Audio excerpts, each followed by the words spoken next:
On हो गया। ऐसे जो है ना स्प्रिंग से रिलेटेड हम लोगों ने क्वेश्चन तो किया है, स्प्रिंग के कंसेप्ट बताया हमने, डेराइव भी किया थ्योरी क्लासेस में। मगर हम जो स्प्रिंग का टाइम पीरियड होता है, टाइम पीरियड का जो फॉर्मूला होता है, time period equal to 2π√m/k, ठीक है ना। ये जो स्प्रिंग कांस्टेंट है के हम लोग इक्विवेलेंट के है। अगर मान लो एक से ज़्यादा स्प्रिंग सीरीज में या पैरेलल में अगर कनेक्ट हैं तो उनका इक्विवेलेंट स्प्रिंग कांस्टेंट निकालते हैं, फिर यहाँ पे वैल्यू डालते हैं हम लोग, ठीक है ना। फिर यहाँ पे वैल्यू डालते हैं स्प्रिंग कांस्टेंट का। अब जो स्प्रिंग लगे हुए हैं इस तरह से हमने बहुत सारे एक बना दिया ड्राइंग, और देखना है कि ये जब इस तरह से कनेक्ट है स्प्रिंग तो कौन सीरीज में है कौन पैरेलल में है। एक पहले तो ये तो पहचान हो कि भाई ये जो स्प्रिंग लगा हुआ है ये सीरीज में है या पैरेलल में, तो तभी जाके उसका इक्विवेलेंट निकालेंगे। सीरीज के लिए हम लोग आइडेंटिकल होता है, अगर आइडेंटिकल स्प्रिंग सीरीज में लगता है तो उसका इक्विवेलेंट होता k/n, n number of spring connected in series. ऐसी पैरेलल में कनेक्ट होता है, ठीक है। तो हम लोग जितने भी स्प्रिंग होते हैं पैरेलल में कनेक्ट उन सबको प्लस कर देते हैं, तो equivalent spring constant is equal to nk के बराबर होता है, n number of spring connected in parallel. तो अब हम लोग इसमें देखना चाह रहे हैं कि ये सीरीज में है पैरेलल में है। तो देखिए ये जो स्प्रिंग है यहाँ से यहाँ तक का और एक स्प्रिंग यहाँ से यहाँ तक का है, दोनों का रिस्टोरिंग कांस्टेंट सेम है, मास यहाँ लटका हुआ है। यहाँ पे जो स्प्रिंग है अगर इस तरह से है तो ये सीरीज में है, ठीक है ना। तो सीरीज में है तो यहाँ पे k इन सीरीज कितना हो जाएगा k/2, ठीक है ना। यहाँ पे k इन सीरीज इक्विवेलेंट का स्प्रिंग कांस्टेंट k/2 हो जाएगा। यहाँ पे क्या है, ये दोनों स्प्रिंग पैरेलल में कनेक्ट है, कितनी बात में, तो इनका इक्विवेलेंट स्प्रिंग कांस्टेंट कितना हो जाएगा, ये पैरेलल में है तो ये 2k आ गया। ये दो स्प्रिंग है दोनों को प्लस कर दिया हम लोगों ने, ठीक है। यहाँ पे क्या देखते हैं कि ये जो स्प्रिंग है सिंगल स्प्रिंग है और इसका स्प्रिंग कांस्टेंट 2k के बराबर है, 2k है ये, ठीक है। और ये फिर उसके नीचे दो स्प्रिंग और कनेक्ट है पैरेलल में, कितनी यही है ना। तो इन दोनों का ये जो दो पैरेलल में कनेक्ट है तो इनका इक्विवेलेंट कितना हो जाएगा, 2k के बराबर हो जाएगा इसका, इन दोनों का, ठीक। ये जब ये दोनों को ले लेंगे तो क्या होगा, एक स्प्रिंग यहाँ पे हम लोग ऐसे दिखा सकते हैं और फिर ये जो है ना एक स्प्रिंग यहाँ से ऐसे दिखा सकते हैं।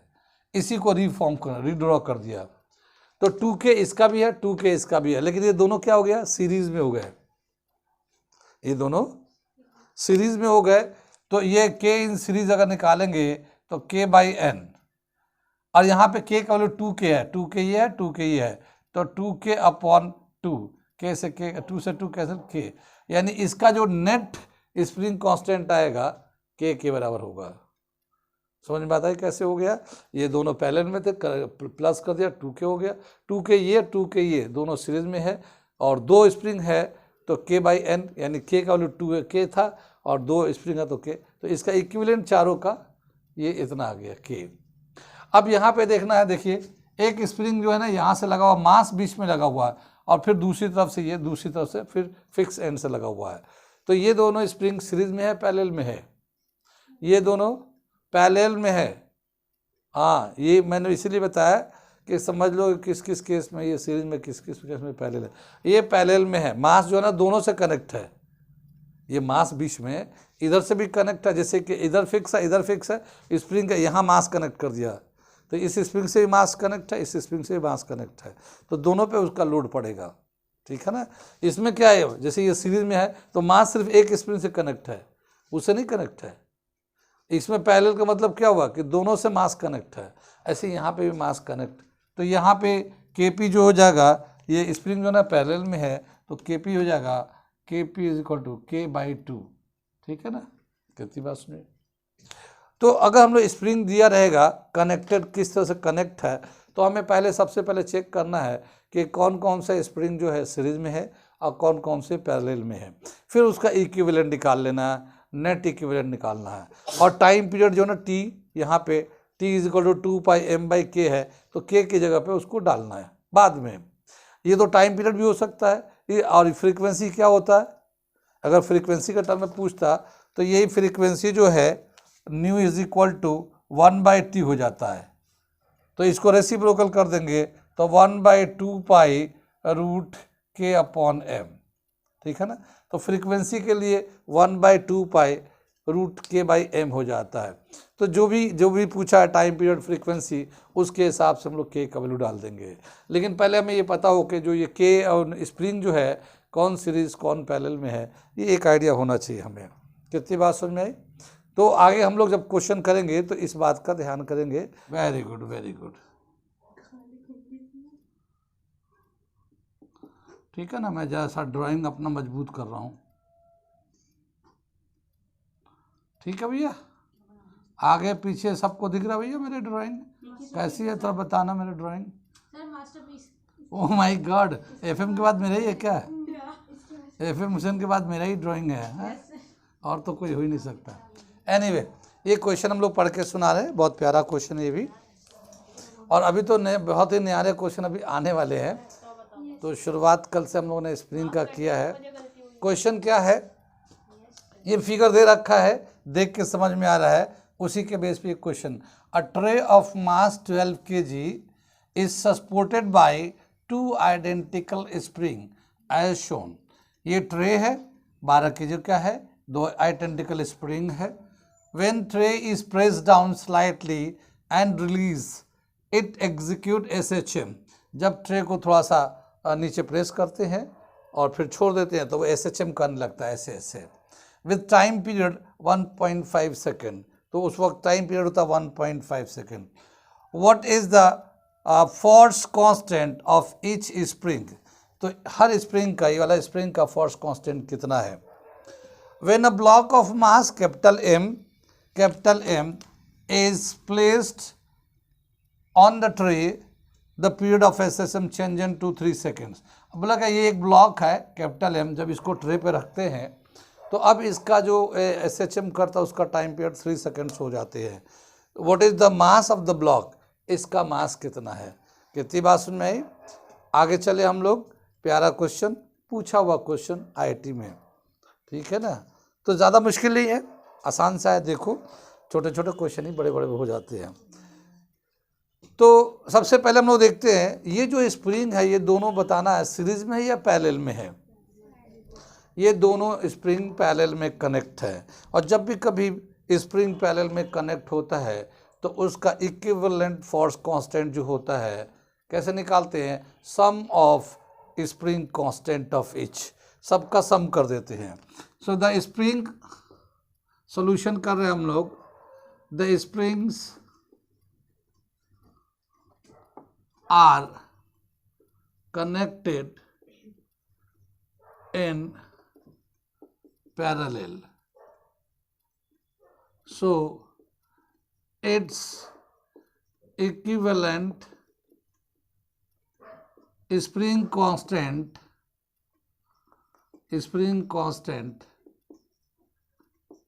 K dash is equal to K plus K 2K, यानी इसका इक्विवेलेंट कांस्टेंट जो है ना 2K के बराबर है। ये K डैश ले लिया हम लोगों ने, इन दोनों को पैरेलल में, या हम लोग P लिखना चाहे P भी लिख सकते हैं, दोनों जैसे आपको इजी लगता हो वैसा कर लिए।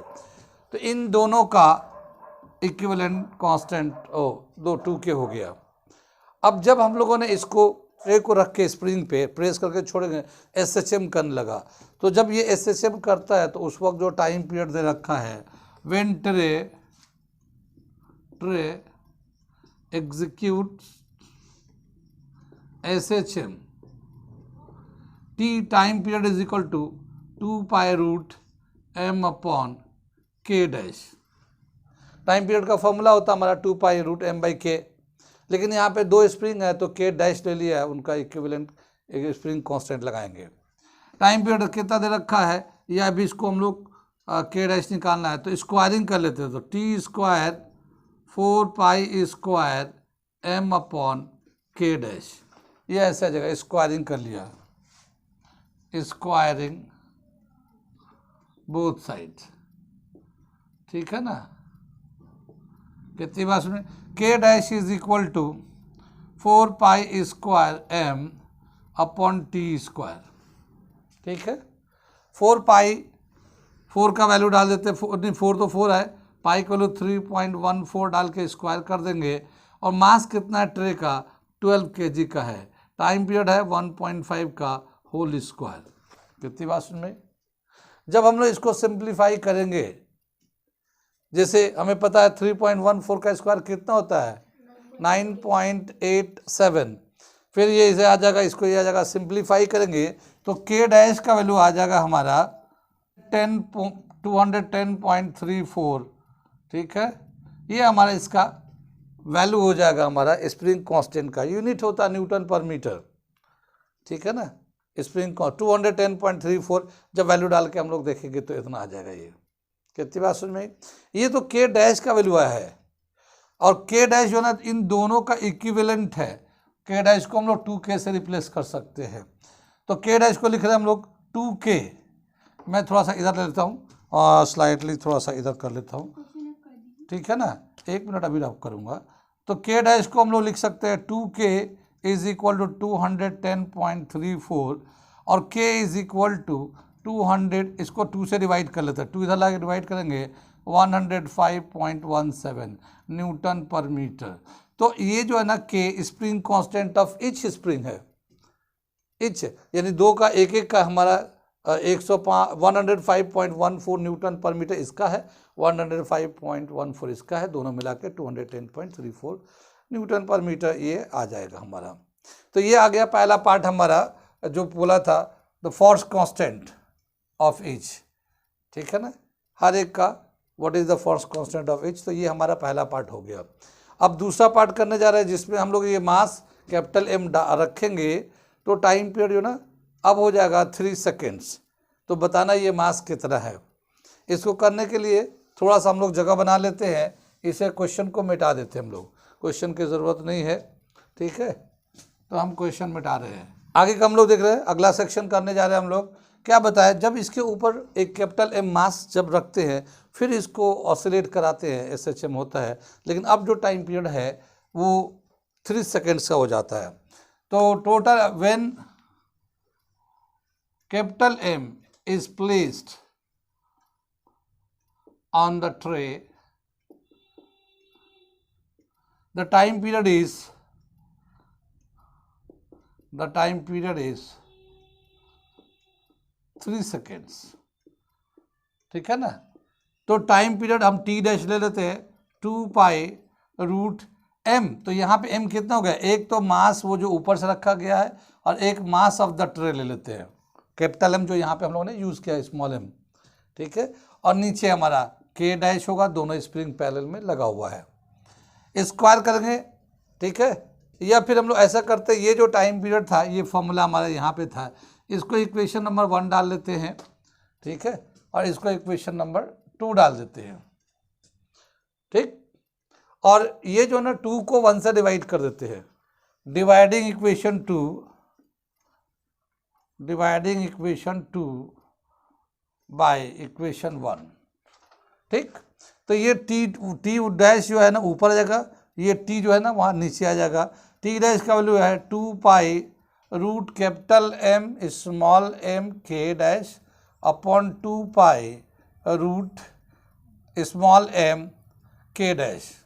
ठीक है ना, जब इसको हम लोग सिंप्लीफाई करेंगे तो ये सारा 2 पाई कैंसिल होगा, k डैश कैंसिल हो जाएगा, और ये मिलेगा capital M small m root के अंदर ऐसे मिल जाएगा। ये कितनी बात सुन, स्क्वायरिंग कर देंगे तो ये जो है ना इसका रूट हट जाएगा, इधर आ जाएगा। लेकिन टी डैश का वैल्यू दे रखा, 3 सेकेंड्स, और टी का वैल्यू है 1.5, और इसको स्क्वायर कर दिया, उधर से मास ये निकाल लिया कैपिटल M और ये स्मॉल m। तो स्मॉल m का वैल्यू जो है ना 12 kg दे रखा ऑलरेडी, क्वेश्चन में 12 kg दे रखा था। ठीक है ना, इससे इसको डिवाइड कर तो 2 आ जाएगा। ठीक है ना, 2 आ जाएगा, 2 का स्क्वायर करेंगे तो 4 आ जाएगा। तो ये क्वेश्चन जो है यहाँ पे आ गया 4। दिख रहा है आप लोगों को? ठीक है ना, दिख रहा है, पीछे वाले बच्चों को दिख रहा है? पीछे वाले बच्चे बहुत सिंसियर बच्चे हैं, वो बिल्कुल नॉइस करते नहीं, बिल्कुल साइलेंट होके पढ़ते हो। समझ में आ रहा बच्चे? ठीक है ना, तो ये जो है ना हमने बताया 2 का 4 हो जाएगा, और ये m + 12 अपॉन 12 आ जाएगा। 12 से इधर क्रॉस मल्टीप्लाई करेंगे 48 आ जाएगा, इस 12 को इधर लाएंगे और ये m बच जाएगा। m is equal to 36 kg, यानी ये जो मास इस पे ट्रे पे रखा जा रहा है उसका मास है 36 kg। कितना समझ में आया? ये कुछ आ रहा है समझ में? कुछ कुछ तो आ ही रहा होगा। ठीक है, जितना आ रहा है आने देते हैं, जो जा रहा है उसे जाने देते हैं। ठीक है, और जो जान रहे हैं वो तो चैनल को सब्सक्राइब कर ही रखे हैं, और जो नहीं जान रहे हैं और पहली दफ़ा देख रहे हैं हमारा वीडियो तो ज़रूर सब्सक्राइब कर लें। बहुत ही कंटेंट होगा, समंदर की तरह नॉलेज आएगा इस पर। ठीक है, हम नदी नाले वाले नहीं हैं, हम समंदर की तरह नॉलेज देंगे आपको। ठीक है ना? नहीं नहीं, बहुत सारे लोग वीडियो बनाते हैं, छोटी छोटी बातें होती है ख़त्म। ठीक है ना? अरे भैया कुछ अच्छे से बात करो, कोई ऐसा हो। और आजकल तो एक यूट्यूब पे चैनल बनाने का एक हुर्द पड़ा हुआ है, कुछ भी बकते रहो, कुछ भी बकते रहो। रोड पे जा रहा है, दुकान पे जा रहा है, चाय की दुकान पे, पान की दुकान पे, नाले में, गटर में, इसी का वीडियो बना बना के लोगों को डाल रहे हैं। उससे क्या होने वाला उस वीडियो में? ठीक है, कुछ ऐसी चीज़ हो जो लोगों को फ़ायदे करे, कुछ समझ में आए, कोई फ्यूचर में आए। होड़ चल रहा है वीडियो बनाने का। एक तो ऐसा आपने देख रहे हैं कि एएमयू का बना रहे, फॉर्म आने वाला, बस अभी आने वाला, तो कुछ ही मीटिंग हुई है फिलहाल, अबे तुम्हें पता है नहीं, और एएमयू का फॉर्म खुद घर से अपने निकाल रहे हैं। नहीं, ये तो क्या बताया कि ये अगला क्वेश्चन आ गया, और देखते हैं इस क्वेश्चन का कैसा है, ये इसकी मज़ेदारी देखते हैं। क्या जब पढ़ते हैं समझ में आता है, तो क्वेश्चन जब हम लोग करते हैं अच्छा होता है तो बहुत ही मज़ा आता है। ठीक है ना, बहुत ही मज़ा आता है। वैसे तो बच्चे के लिए सजा ही सजा है, क्योंकि उन्हें बहुत पढ़ना पड़ता है। ठीक है ना, कंपटीशन के लिए तो वो हर चीज़ को सजा समझते हैं, लेकिन पढ़ाने वाले बेचारे वो तो पढ़ाते रहते हैं, हर साल पढ़ाते रहते हैं। तो क्वेश्चन की एक अपना मिठास होता है, एक उसका मज़ा होता है। तो जैसे उनमें से एक तरह का ये भी एक तरह का क्वेश्चन है जिसमें मज़ा आता है। ठीक है ना? तो क्या दे रखा क्वेश्चन, हम पढ़ के सुनाते हैं। A particle at the end of a spring execute SHM with a period T1 while the corresponding period for another spring is T2. ठीक है, what is the period of oscillation when the two springs are connected in series in parallel?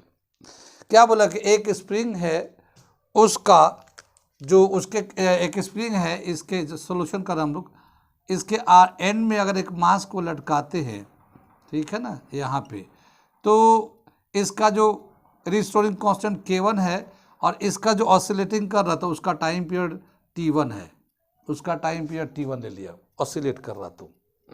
ठीक है, इसी तरह का मास एक दूसरा spring है, उसमें कनेक्ट कर देते हैं। इस स्प्रिंग का स्प्रिंग कांस्टेंट जो है ना K2 होगा, और टाइम पीरियड T2 है इसका। ठीक, ये दो अलग अलग स्प्रिंग है, दोनों का स्प्रिंग कांस्टेंट अलग अलग है, टाइम पीरियड भी अलग अलग है। अब जैसे इनमें पहले बोला क्या कि अगर सपोज करते कि इन दोनों स्प्रिंग को एक बार, मैं इधर फिगर पहले बना के समझा देता हूँ और फिर उसके बाद करूँगा इसको। अगर इन दोनों स्प्रिंग को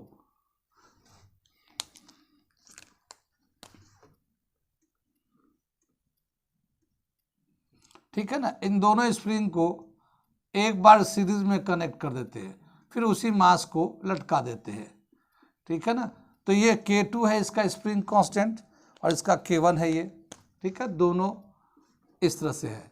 तो जब वो सीरीज में कनेक्ट करेंगे तो अब टाइम पीरियड का क्या रिलेशन होगा, क्योंकि इसका तो T1 अकेला था तो T1 था, इसका T2 था। अब दोनों एक साथ जुड़ जाएंगे सीरीज में तो ये T आ जाएगा। तो ये T1 T2 में क्या रिलेशन होगा अगर सीरीज में कनेक्ट करते हैं तो।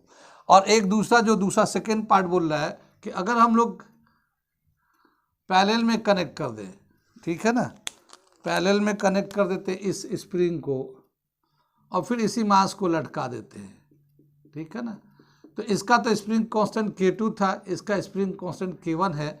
तो अब जो है दोनों जब पैरेलल में कनेक्ट हो जाएंगे तो इसका T आएगा, तो ये T और T1 T2 का क्या रिलेशन होगा। इस तरह से हमें तीनों निकालना है, दो बार T टाइम पीरियड निकालना है, एक बार सीरीज में कनेक्ट करके, एक बार पैरेलल में कनेक्ट करके। कितना समझ में आया? ठीक है, ये समझ में आ गया। अब इससे हम लोग करके दिखाते हैं। तो क्या है कि इस क्वेश्चन की अब ज़रूरत नहीं है, फिगर में हमने दिखा दिया सबको। ठीक है ना। ये फिगर में रिप्रेजेंट कर दिया इसको, ये फिगर बना दिया। तो इस क्वेश्चन को मिटा देते हैं, सोल्यूशन यहाँ से करते हैं, ठीक है ना। तो ये हमने सोल्यूशन को करने जा रहे हैं, क्वेश्चन मिटाते हैं इसको।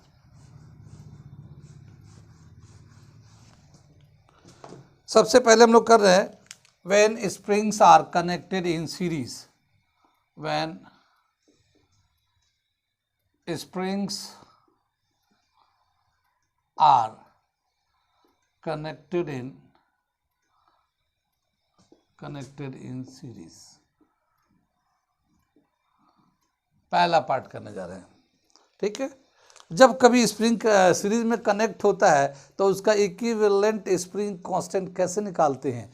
जैसे 2 ही है, अगर 3 भी होता, 4 भी होता तो उसका क्या फॉर्मूला है, ठीक है।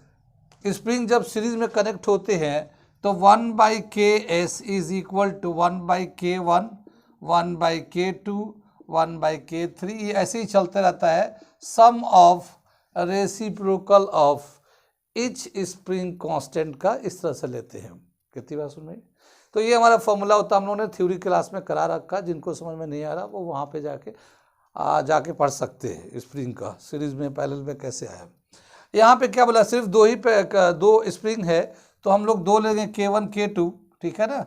और इस एलसीएम लेंगे तो 1/Ks is equal to K1 plus K2 upon K1 into K2, ये ऐसे हो जाता है। और Ks is equal to K1 into K2 upon K1 plus K2, यानी कि ऊपर में मल्टीप्लाई है, मल्टीप्लाई, नीचे में एडिशन, उन दोनों का स्प्रिंग कांस्टेंट का एडिशन, ठीक है ना। उन दोनों के स्प्रिंग कांस्टेंट का ऊपर में मल्टीप्लाई करते हैं, नीचे में प्लस कर देते हैं, हमारा इक्विवेलेंट आ जाता है सीरीज में जब कनेक्ट होता है तो। अब टाइम पीरियड का फॉर्मूला लगाएंगे हम लोग। नाउ टाइम पीरियड क्या हो जाएगा, time period is equal to, ठीक है ना, T is equal to 2π√m upon Ks, ठीक है ना। K जो है सीरीज में है, 2 स्प्रिंग सीरीज में है। कितनी बात में, इसको हम लोग वैल्यू डाल देते हैं, T इज इक्वल टू 2π और ये m तो ऐसे ही है। और इस K का जब वैल्यू डालेंगे तो क्या डालेंगे, ये डालेंगे, ये वाला वैल्यू K का। तो यहाँ जब डालेंगे तो ऊपर में K1 प्लस K2 पहुँच जाएगा और नीचे में K1 इंटू KT आ जाएगा। जब यहाँ पे डालेंगे और रेसिप्रोकल कर देंगे तो इस तरह से आ जाएगा। कितनी बात सुन में, आगे चले पीछे चले, आगे दे रखा है, इसको हम लोग स्क्वायरिंग कर देते हैं बोथ साइड, ठीक है। ये मैं मिटा दूँ, इसकी तो ज़रूरत नहीं है, इसकी ज़रूरत भी नहीं है, ये वहाँ पे है ऑलरेडी, ज्वाइन कर दिया, समझ में आ गया ये सब।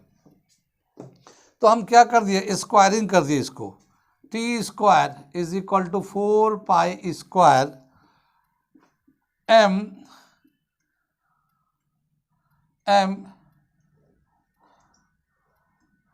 K1 plus m K2 upon K1 into K2।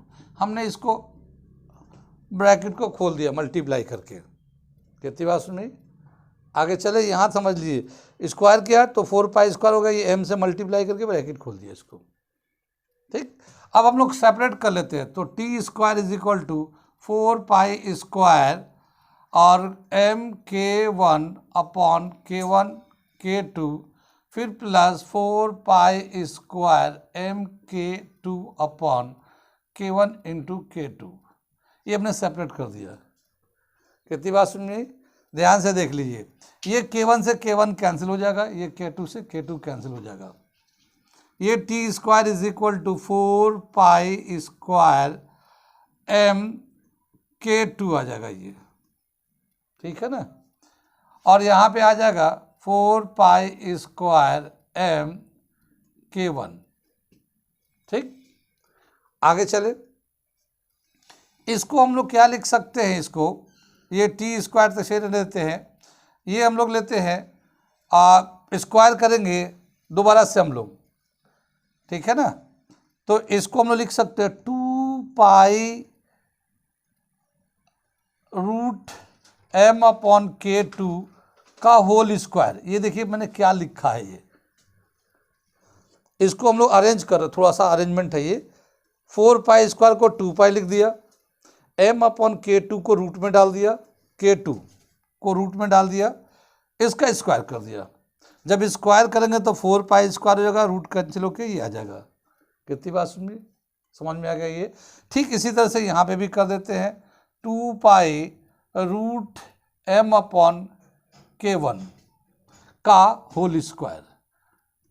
ठीक, कितनी बात सुन में, आगे चले पीछे चले। अब ये देखिए, ये क्या टाइम पीरियड का फॉर्मूला होता है, ये हम लोग टाइम पीरियड होता है ना, टाइम पीरियड का फॉर्मूला हम लोग लिखते हैं, जैसे SHM करता है 2π√m/k, ये हमारा टाइम पीरियड का फॉर्मूला होता है। तो ये k2 लिखा हुआ है तो ये सेकंड वाले स्प्रिंग का ले लेंगे, और ये k1 लिखा है तो ये फर्स्ट वाले स्प्रिंग के ले लेंगे। तो क्या आ जाएगा, t² = t2² + t1², ऐसे लिख सकते हैं। इस पूरे को t लिख दिया, इस पे स्क्वायर था स्क्वायर लगा दिया, ये पूरे को t लिख दिया, इस पे स्क्वायर था स्क्वायर लगा दिया। तो क्या रिलेशन आया हमारा, t² = t1² + t2², ये हमारा ये रिजल्ट आ गया। इसे मिटा देते हैं, समझ में आ गया। ये t1 जब सीरीज में कनेक्ट करते हैं तो t जो कंबाइन का टाइम पीरियड होगा वो इंडिविजुअल के टाइम पीरियड के स्क्वायर के सम के बराबर होगा। अब हम लोग देखने जा रहे हैं, अगर पैरेलल में अगर वो स्प्रिंग का कनेक्ट किया गया है तो अब टाइम पीरियड का क्या रिलेशन होगा, ठीक है ना। तो दे रखा है एक when springs are connected in parallel, तो पैरेलल में जब कनेक्ट करेंगे वो फिगर वहाँ पे है। तो अब टाइम पीरियड का क्या रिलेशन होगा, एक का हम लोग देखा था, पहले का t1 लिया था, दूसरे का t2 लिया था, जब कंबाइन करेंगे पैरेलल में तो उसका इक्विवेलेंट रीस्टोरिंग कांस्टेंट का फॉर्मूला क्या होता है, ठीक है ना। तो when springs are connected in parallel, its equivalent spring constant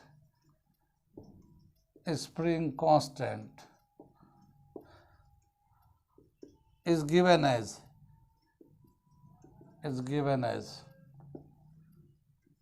k dash is equal to या kp is equal to k1 + k2। यहाँ पे दोनों ही स्प्रिंग कांस्टेंट अलग अलग है तो k1 + k2 लिखेंगे, ठीक है। Time period of pendulum, general formula लिखते हैं, टाइम पीरियड ऑफ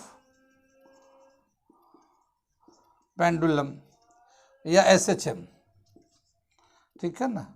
SHM का टाइम पीरियड का क्या फॉर्मूला आता है, t is equal to 2π√m/k, ये जनरल फॉर्मूला हमारा, ठीक है ना। आगे दे रखा, अगर हम लोग आगे लेते हैं, एक होता है फ्रीक्वेंसी, कैसे डिफाइन करते हैं, number of oscillation in 1 second is called frequency. Frequency और टाइम पीरियड में क्या रिलेशन होता है, reciprocal of time period is called frequency, ठीक है ना। ठीक ठीक समझ के आपकी आवाज़ आ रही है मुझे, ठीक है ना। वो बच्चे बहुत तेज़ है पीछे वाला, ठीक है ना, वो कुछ बोलना चाह रहे थे लेकिन वो मैं ही बीच में बोल दिया। ओके, तो हम लोग फ्रीक्वेंसी लेना चाह रहे हैं, तो जनरल फॉर्मूला फॉर फ्रीक्वेंसी क्या हो जाएगा, frequency is equal to nu लेंगे 1/t लिख देते हैं ऐसे। अगर हम इस टाइम पीरियड के फॉर्मूले को इस तरह से लिखना चाहें फ्रीक्वेंसी के टर्म में, तो क्या जाएगा 1/2π√k/m आ जाएगा, ये उल्टा हो जाएगा और ये 1/2 आ जाएगा। कितना समझ में आया फ्रीक्वेंसी, ये एक जनरल फॉर्मूला लिख दिया। कितनी बात समझ में।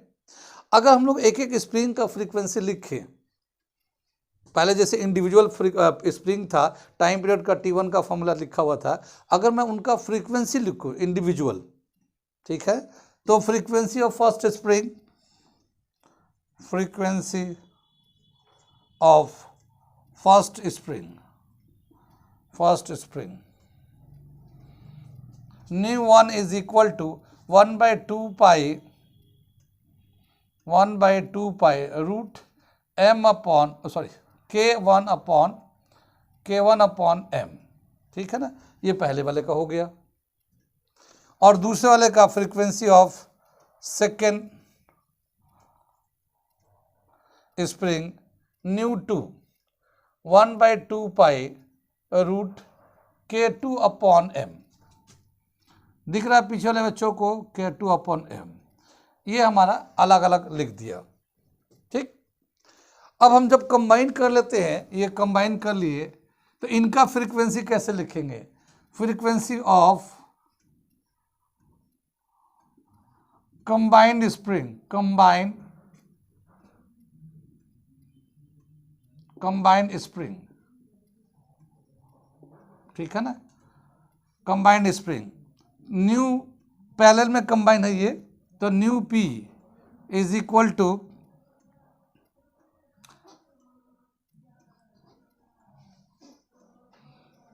1/2 pi root m upon, sorry यार, के पी अपॉन m। बंद करो इसको, कंसंट ऑन करिए।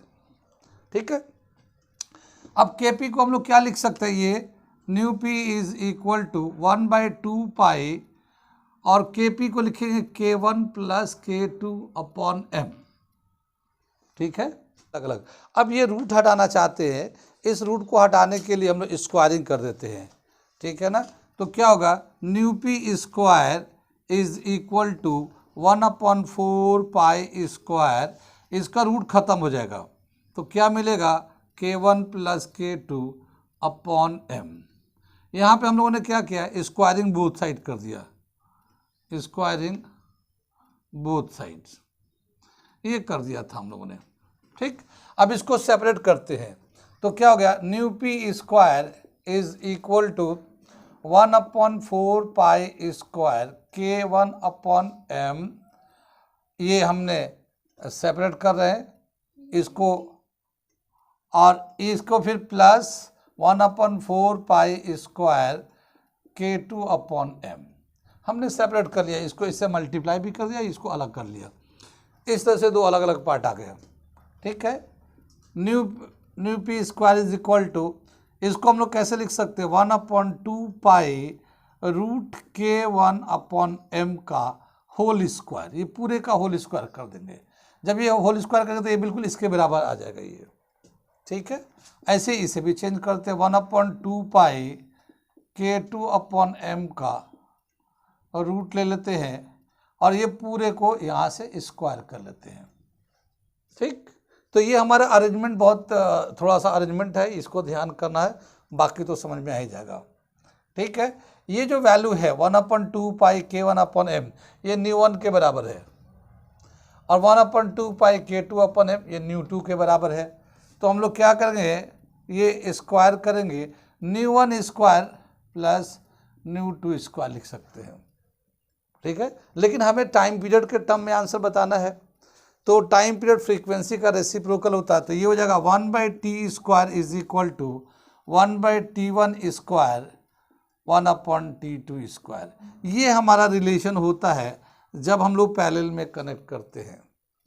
ठीक है, सीरीज में तो direct T square is equal to T1 square plus T2 series के लिए होता है, पैरेलल में रेसिप्रोकल है, 1/t square is equal to 1/t1 square plus 1/t2 square. तो ये हमारा आ गया टाइम पीरियड का relation when two springs are connected in series and in parallel. ये हम लोगों ने दो काम किया। कितना समझ में आया? बढ़िया सवाल है, और इससे बहुत सारे सवाल बन सकते हैं, इससे या उससे। जो हम लोगों ने सीरीज का था कि T1 का वैल्यू नहीं दिया हो, T2 का दे रखा हो और T पूरा निकालना हो, या T2 T1 T2 दोनों दे रखा हो, T निकालना हो। जैसे सीरीज के लिए ऐसा है ना, ये इसके लिए हमारे पास था T square is equal to T1 square plus T2 square. तो इसमें कोई दो दे देगा, तीसरा हमें निकालना होगा।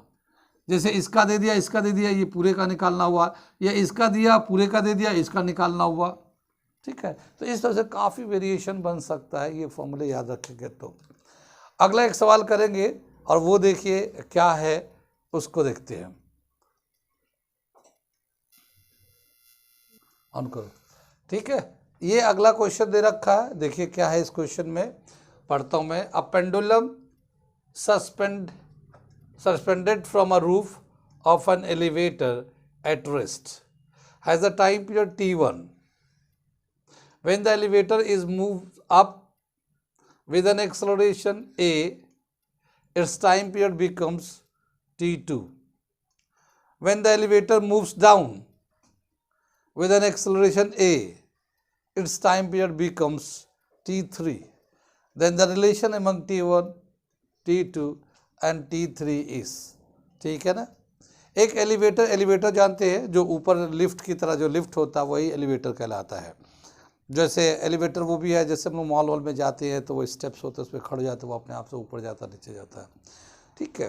तो एक एलिवेटर है, और जैसे एक हम लोग बोलते हैं जो बड़े बड़े बिल्डिंगों में जाते हैं ना, तो उसके अंदर लिफ्ट लगे होते हैं। तो लिफ्ट है, एक जैसा का लिफ्ट है, तो उसके छत से एक पेंडुलम लटका हुआ है, उसके छत से ये पेंडुलम लटका हुआ। तो अगर हम लोग फिगर बना के देखते हैं, यहाँ पे एक ये एलिवेटर है, ये इसका छत है, ठीक है ना। इस छत से एक पेंडुलम लटका हुआ है यहाँ पे, ठीक है। और ये जब ऑसिलेट करेगा, जब ये रेस्ट में है एलिवेटर, तो ये पेंडुलम ऐसे ऐसे वो ऑसिलेट कर रहा है ये इस तरह से, और इसका जो टाइम पीरियड है t1 है ये, इस वक्त जब रेस्ट में है तब, ठीक है ना। कितनी बात सुनी।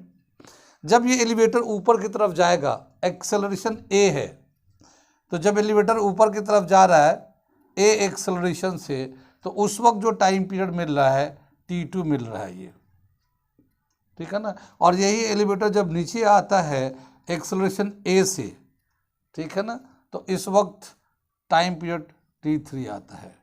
तो ये t1, t2, t3 में क्या रिलेशन होगा, ये हमें बता रहा है। कितनी बात समझ में, आगे चले पीछे चले, ठीक है ना। आगे चलते हैं, सवाल समझ में आ गया। एक पेंडुलम है, एलिवेटर के अंदर है, रेस्ट में है, टाइम पीरियड t है। जब एलिवेटर ऊपर जाएगा एक्सेलरेशन a से, ऊपर जाएगा t2 है, नीचे जाएगा एक्सेलरेशन a से t3 है। तो इनका आपस में रिलेशन दिखाना है। क्वेश्चन समझ में आ गया। क्वेश्चन को मिटा देता हूँ, क्वेश्चन की ज़रूरत नहीं है। दूर के बच्चे दिख रहे हैं, नोट कर लिए, नोट कर लो आप लोग, ठीक है। ये मैं मिटा देता हूँ, इसके बाद मैं सोल्यूशन यहीं पे कराता हूँ।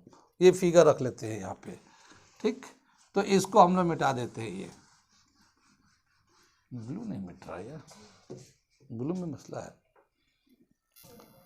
क्या बताया कि जो एलिवेटर है हमारा और रेस्ट में है, तो टाइम पीरियड निकालते हैं। जब भी कभी टाइम पीरियड निकालना होता है किसी पेंडुलम का, तो टाइम पीरियड के हिसाब से हम लोग 2 पाई, टाइम पीरियड का जो फॉर्मूला था t is equal to 2 pi root m by K के टर्म में जब स्प्रिंग होता है तो के लेते हैं हम लोग, स्प्रिंग होता है तो के लेते हैं। लेकिन पेंडुलम है तो यहाँ स्प्रिंग कांस्टेंट की ज़रूरत नहीं है, तो यहाँ पे L बाई जी लेंगे, ठीक है ना, L by ji.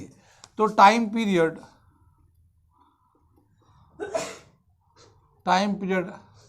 Of a pendulum at rest, ठीक है ना, at rest t1 is equal to 2 pi root L upon g. कितनी बाई जी, इतना समझ में आई है। तो टाइम पीरियड का पेंडुलम जब रेस्ट में था तो हमारा formula L by g, g लेंगे यहाँ पे, जी के टर्म में ले रहे हम लोग, लेंथ है जी के टर्म में।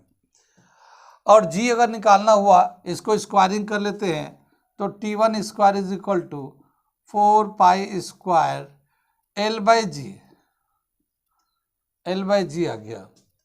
और जी को यहाँ ले लेते हैं, t1 को यहाँ लाते हैं, ठीक है ना, जी को यहाँ ले लिया, और 4 pi square L upon t1 square यहाँ आ गया। ये इक्वेशन 1 कर लिया। ये जो लिफ्ट या एलिवेटर जो ऊपर नीचे जाता है, तो उसके एक्सेलरेशन ड्यू टू ग्रेविटी पे इफेक्ट होता है। जब ऊपर जाता है तो g प्लस a एक्सेलरेशन को प्लस कर देते हैं, जब ऊपर जाता है तो अपरेंट g जो होता है, और जब नीचे जाता है तो g में से a को माइनस कर देते हैं, वो अपरेंट रिजल्टेंट g आ जाता है। जैसे हम लोग मान लो एक पैराशूट से जंप कर जाएंगे, तो हमारा एपरेंट वेट कितना हो जाएगा, 0। 0 क्यों हो गया, क्योंकि जब वो नीचे आ रहेंगे तो जी में से ए माइनस करेंगे, लेकिन जब फ्री फॉल करते हैं तो ए जो है ना जी के बराबर होता है, तो जी माइनस जी 0 हो जाता है, तो फ्री फॉल में हमारा जो वेट होता है वो 0 हो जाता है। तो ऊपर जाते हैं तो एक्सेलरेशन प्लस होता है जी के साथ, नीचे आते हैं तो माइनस होता है। यहाँ पे रेस्ट में था तो g is equal to 4 pi square L upon T1 square, ठीक है ना। अब देखते हैं दूसरा, when elevator moving up, when elevator is moving up, time period कितना दे रखा है इसका, T2 is equal to 2π√L/g plus a. यहाँ पे moving up with acceleration,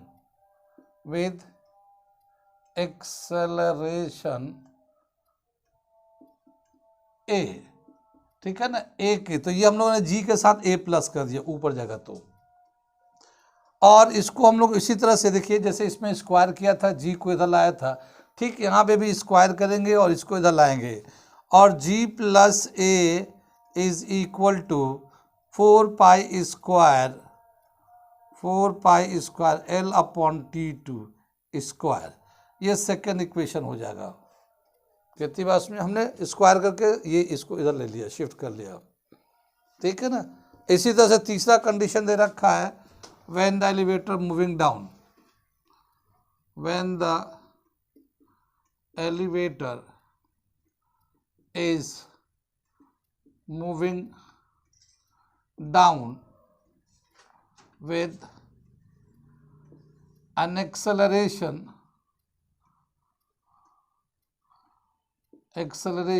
a, then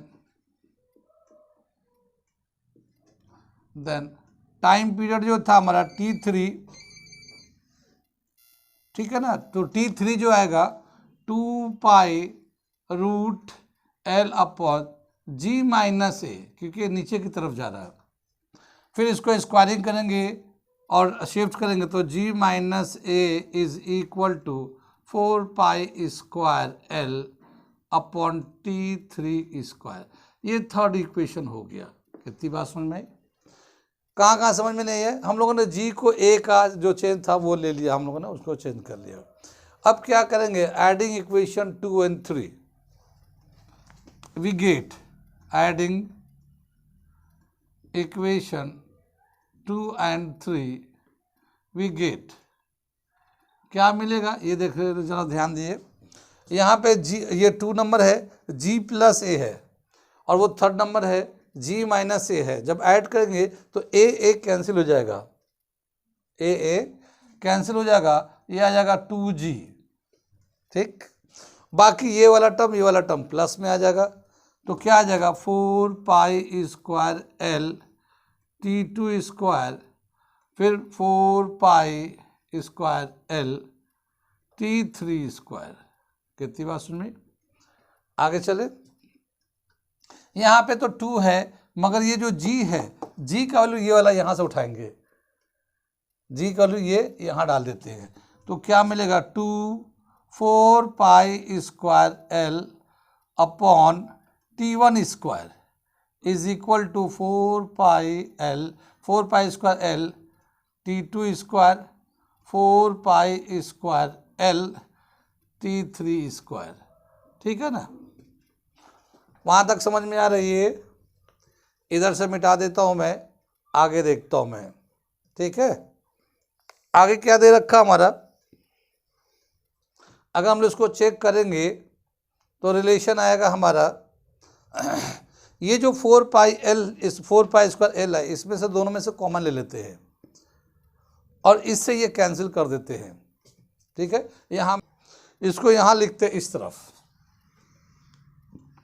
क्या था, हमने क्या बताया था, क्या करना था, यहाँ से 4 स्क्वायर एल को कॉमन लेके दोनों तरफ से कैंसिल कर दे रहे हैं, ठीक।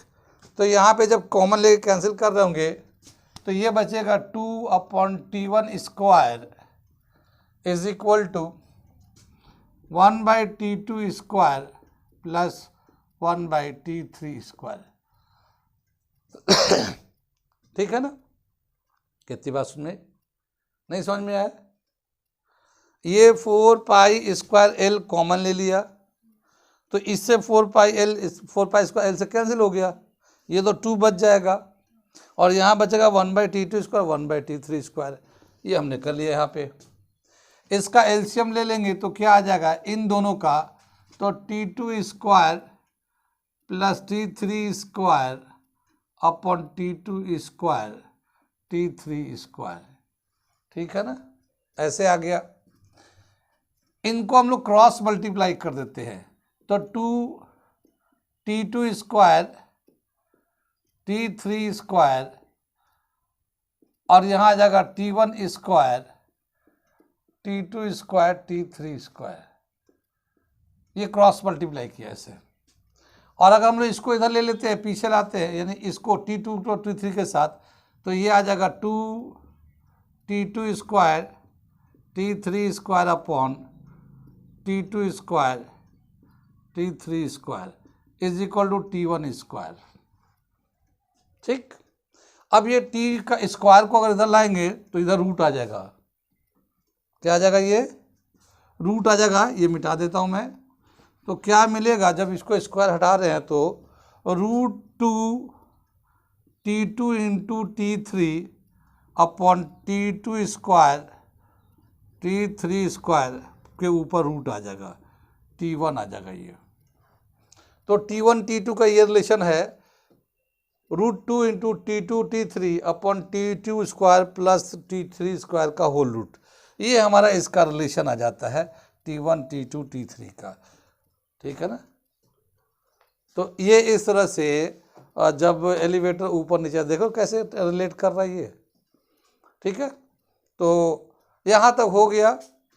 जो लोग नहीं सब्सक्राइब किए हैं वो हमारे चैनल को सब्सक्राइब कर ले, आज नहीं तो कल काम आएगा आपको, नहीं तो आपके नियर डियर को काम आएगा, ठीक है। ये जितने भी क्वेश्चन हम ये 11th फिजिक्स का ऑसिलेशन का चल रहा है, नीट जेई के लिए बहुत ही इम्पॉर्टेंट सब क्वेश्चंस हैं, सब आए हुए क्वेश्चन हैं, उन कंसेप्ट को हम लोग पढ़ा रहे हैं, समझा रहे हैं। जो लोग हमारे चैनल को, वो लोग भी सब्सक्राइब करें, जो लोग AMU जामिया के लिए 9th 11th डिप्लोमा इंजीनियरिंग की तैयारी करेंगे, या वो जो बच्चे स्कूल गोअर है 8 9 10, वो तो ज़रूर सब्सक्राइब करें, क्योंकि उनके स्कूल के हिसाब से जो साइंस है और मैथ है उसके वीडियोस आपको हर चैप्टर के हिसाब से आएगा। वो तो काम चल रहा बन रहा, फिर वो आपको आएगा, आप देखेंगे, आपको बहुत फ़ायदा करेगा, ठीक है ना। तो इसे सब्सक्राइब करें, लाइक करें, शेयर करें, अपने दोस्तों को बताएं।